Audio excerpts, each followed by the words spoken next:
أعوذ بالله من الشيطان الرجيم. بسم الله الرحمن الرحيم.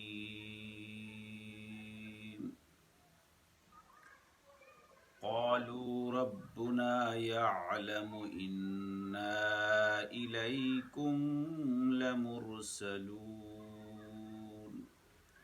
وما علينا إلا البلاغ المبين. محترم حاضرین و ناظرین و سامعین، سورہ یاسین کے آیات نمبر 16 اور 17 کا تلاوت آپ کے سامنے کر لیا۔ اب ان دو آیاتوں کا بامحاورہ ترجمہ۔ رسولوں نے کہا، ہمارا رب جانتا ہے کہ ہم تمہاری طرف رسول بنا کر بھیجے گئے ہیں، ہم پر واضح صاف صاف پیغام پہنچا دینے کے سوا کوئی اور ذمہ داری نہیں ہے۔ یہ تو آیات کا ترجمہ ہے۔ اب آیات کا مختصر مفہوم جو متفقہ مفسرین کا ہے وہ یہ ہے کہ ہم تو تمہارے پاس اللہ تبارک و تعالی نے اس لیے بھیجا کہ ہم اللہ کے پیغام کو تم لوگوں تک پہنچا دیں، ہمارا اور کوئی کام نہیں۔ پیغام پہنچانے کے بعد اس کو مان لیا تمہارا فائدہ، نہیں مانا تمہارا نقصان۔ ہمارا کام یہ نہیں ہے کہ تمہیں زبردستی منوایا جائے تم سے، بلکہ ہمارا کام تو صرف کہ صرف پیغام پہنچا دینا ہے۔ اس بات کو کہنے کے بعد اب ان بستی والوں نے کیا جواب دیتے ہیں اس کو قرآن نے نقل فرمایا ہے۔ قالوا انا تطیرنا بکم لئن لم تنتہوا لنرجمنکم ولیمسنکم منا عذاب علیم۔ بستی والے کہنے لگے، ہم تو تمہیں اپنے لیے بدفعلی سمجھتے ہیں، بالفاظ دیگر منحوس سمجھتے ہیں۔ اگر تم اپنے ان طریقوں سے باز نہیں آؤ گے تو ضرور بضرور تمہیں سنگسار کر لیں گے اور ہم سے تم بڑی دردناک سزا پاؤ گے۔ یہ تو آیات کا ترجمہ ہے۔ اب اس آیات کا مفہوم ذہن میں رکھیے۔ جو تعلیم، جو تبلیغ لے کر یہ 3 رسول ان کے پاس گئے تھے، صرف ان لوگوں نے نہیں مان کر خاموش نہیں ہوئے، بلکہ ان کو مخاطب کر کے کہنے لگے کہ تمہاری نحوست کی وجہ سے ہم پر تکالیف آتے رہتے ہیں،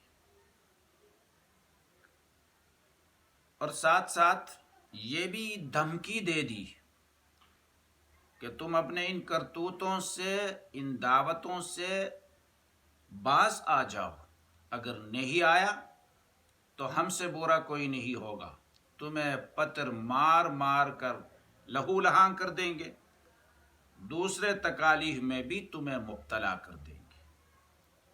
یہ بستی والوں کی طرف سے جواب۔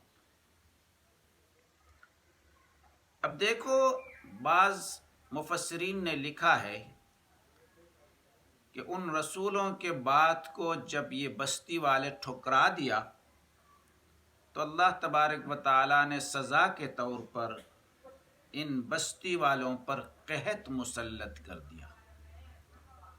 اب یہ لوگ بجائے سبق حاصل کرنے کے الٹا ان رسولوں کو یہ کہنے لگے کہ یہ قحط کا آنا، ان تکالیف کا آنا، یہ تو تمہاری نحوست ہے، اس وجہ سے ہم پر تکلیف آ رہا ہے۔ یہی صورتحال کفار اور منافقین کی طرف سے نبی آخر الزمان صلی اللہ علیہ وسلم کے ساتھ بھی پیش آئے تھے۔ ان کو کہا کرتے تھے وَإِن تُصِبْهُمْ سَيِّئَةٌ يَقُولُ هَٰذِهِ مِنْ عِندِكَ، جب ان کو کوئی تکلیف پہنچتی ہے تو وہ نبی کریم صلی اللہ علیہ وسلم کو مخاطب کر کے کہتے یہ تو تمہاری طرف سے ہے، تمہاری وجہ سے ہمارے ساتھ یہ کیا جا رہا ہے، یہ تکالیف آتے رہتے ہیں۔ اسی طریقے سے یہ بھی کہہ دیا، قوم سمود نے یہ کہا اپنے نبی کو کہ طیرنا بک و بمن معک، تمہارے اور تمہارے ساتھیوں کی یہ نحوست ہے جو ہمارے اوپر تکالیف آ رہے ہیں۔ فرعونیوں نے موسیٰ علیہ السلام کو مخاطب کر کے کہہ دیا فَإِذَا جَاءَتْهُمُ الْحَسَنَةُ قَالُوا لَنَا هَٰذِهِ وَإِن تُصِبْهُمْ سَيِّئَةٌ يَطَّيَّرُوا بِمُوسَىٰ وَمَن مَّعَهُ، جب ان کو کوئی اچھائی پہنچتی تو کہتے ہم تو اس کے مستحق تھے، ہمیں مل گیا، اور جب ان پر کوئی برائی آتے، کوئی تکلیف آتے تو کہتے کہ یہ تو موسیٰ اور ان کے ساتھیوں کی نحوست ہے کہ اس وجہ سے ہمارے اوپر اس قسم کے تکالیف آتے رہتے ہیں، یہی وجہ ہے۔ تو اس بستی والوں نے بھی ان 3 پیغمبروں کو یہی جواب دے دیا اور دھمکی بھی دے دی۔ اب اللہ کا جواب سن لیجیے جو ان پیغمبروں کی زبانی قالوا طائركم معكم أئن ذكرتم بل أنتم قوم مسرفون، رسولوں نے جواب دیا تمہاری بدفعلی تو تمہارے اپنے ساتھ لگی ہوئی ہے، کیا یہ باتیں تم اس لیے کرتے ہو کہ تمہیں نصیحت کی گئی؟ اصل بات یہ ہے کہ تم حد سے گزرے ہوئے ہو۔ آیات کا مختصر اور عام فہم ترجمہ یہ ہے، یعنی ان رسولوں نے یہ کہا کہ یہ نحوست تو تمہارے تقدیر میں لکھی ہوئی ہے، تمہاری اپنی گردن کے ساتھ یہ تو لٹکا ہوا ہے، اپنے نصیب کو دیکھتا ہے، یہ بلائی بھی دیکھتا ہے تو وہ بھی اسی کے اپنے ہی نصیب ہوتے ہیں، اگر بلائی آ جائے یہ اپنے ہی نصیب ہوتے ہیں، برائی آ جائے یہ بھی تو اپنے نصیب ہوتے ہیں، یہ تو تقدیری فیصلہ ہے، ہمیں کیوں ملامت کرتے ہو؟ جیسے کہ قرآن کی ایک دوسری آیات میں کہا وَكُلَّ إِنسَانٍ أَلْزَمْنَاهُ طَائِرَهُ فِي عُنُقِهِ، ہر شخص کا پروانہ خیر و شر کا ہم نے اس کی گردن میں لٹکا دیا ہے۔ سورہ بنی اسرائیل، خیر و شر کا پروانہ اس کے گردن کے ساتھ ہم نے لٹکا دیا ہے، اور یہ تو ہمیں ملامت کرنے والی بات نہیں ہے، نہ ہماری کوئی نحوست ہے۔ دراصل تمہاری بھلائی سے بھاگنا، ہدایت کے بجائے گمراہی کو اختیار کرنا، اس وجہ سے تمہارے اوپر اس قسم کے ناگوار واقعات، اس قسم کے مصائب اور اس قسم کے تکالیف آتے ہیں۔ تم خامخواہ اس بات کو ماننے کے بجائے یہ ایک بہانہ بناتے ہو کہ یہ تمہاری وجہ سے اس طرح ہوا، تمہاری وجہ سے اس طرح ہوا۔ وَجَاءَ مِنْ أَقْصَى الْمَدِينَةِ رَجُلٌ يَسْعَىٰ قَالَ يَا قَوْمِ اتَّبِعُوا الْمُرْسَلِينَ اتَّبِعُوا مَن لَّا يَسْأَلُكُمْ أَجْرًا وَهُم مُّهْتَدُونَ۔ اتنے میں شہر کے ایک گوشے سے ایک شخص دوڑتا ہوا آیا، رجل یسعی، سعی دوڑنے کو کہتے ہیں، کچھ تیز چلنے کو۔ قال، اس شخص نے کہا یا قوم اتبعوا المرسلین، اے میری قوم ان بھیجے ہوئے پیغمبروں کی پیروی کر لو. اتبعوا من لا يسألكم اجرا، پیروی کر لو ان کی جو تم سے کوئی معاوضے کا مطالبہ نہیں کرتا ہے اور وہ خود بھی راہ راست پر ہیں. اس آیت کریمہ کا یہ بامحاورہ ترجمہ اور ترجمے کے بعد اس کا عام فہم مفہوم آپ کو بتا دیتے ہیں. جب اللہ نے اس بستی کی طرف پہلے 2 پیغمبروں کو بھیجا، جیسا پہلے گزر چکا ہے، ان 2 پیغمبروں کی تبلیغ، ان کے معجزات و کرامات کو دیکھ کر ایک شخص وہاں مسلمان ہو گئے، لیکن اپنے اسلام کو اب اس قوم کے سامنے ظاہر کرنا اس کے لیے مشکل تھا. وہ اس بستی کو چھوڑ کر کہیں کنارے میں، کہیں غار میں جا کر اپنا کام شروع کیا. اب ان کو پتہ چلا کہ جو 2 پیغمبر آئے تھے، اس کے بعد ایک تیسرا بھی آ گیا، لیکن قوم ان کو دھمکی دے رہے ہیں، ان کو قتل کے درپے ہو چکے ہیں، ان کو اذیت دینا شروع کیا ہے. وہ دوڑ لگاتے ہوئے آ گیا اور قوم کو مخاطب کر کے کہتے ہیں کہ دیکھو یہ تو اللہ کے بھیجے ہوئے پیغمبر ہے، ان کی پیروی کرو.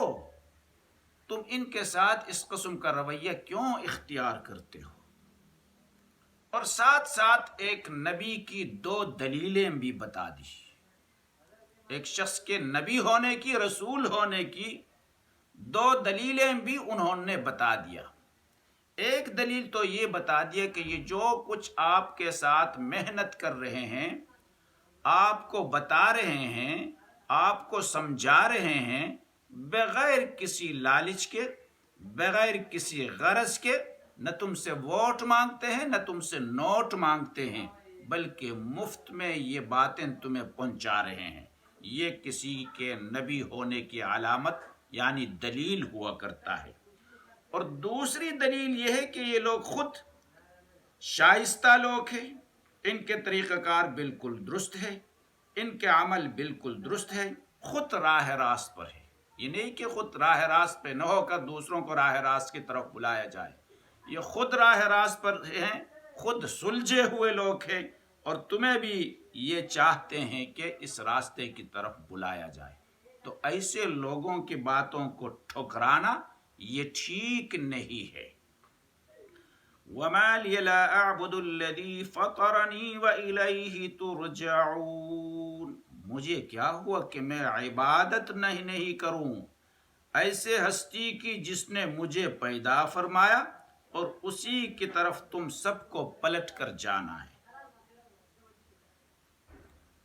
بتایا کہ آخر کیوں نہ میں اس ہستی کی بندگی کروں جس نے مجھے پیدا کیا اور جس کی طرف تم سب کو پلٹ کر جانا ہے.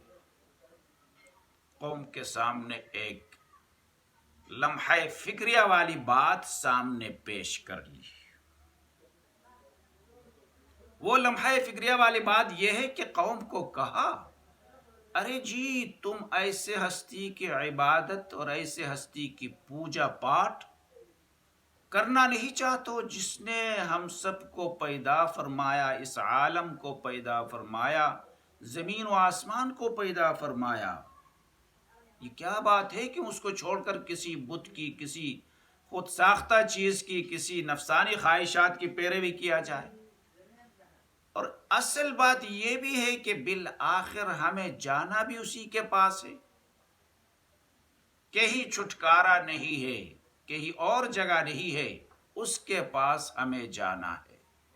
اس میں جا کر ہم کیا جواب دیں گے اگر ہم نے اس کی مخالفت میں اتر آئے؟ تو یہ باتیں قوم کے سامنے رکھ دیا. اب وہ یہ شخص کون تھا؟ اس کے بارے میں بعض تاریخی روایات میں یہ بات آئی ہے کہ اس کا نام حبیب تھا، اور پیشے کے لحاظ سے یہ لکڑی کا کام کرتا تھا، بھڑائی کا، اس لیے اس کو حبیب نجار کے نام سے یاد کیا جاتا ہے. بعض تاریخی روایت میں یہ باتیں موجود ہے۔ اللہ تبارک و تعالیٰ ان باتوں پر عمل کی توفیق عطا فرمائے۔ وما علینا الا البلاغ۔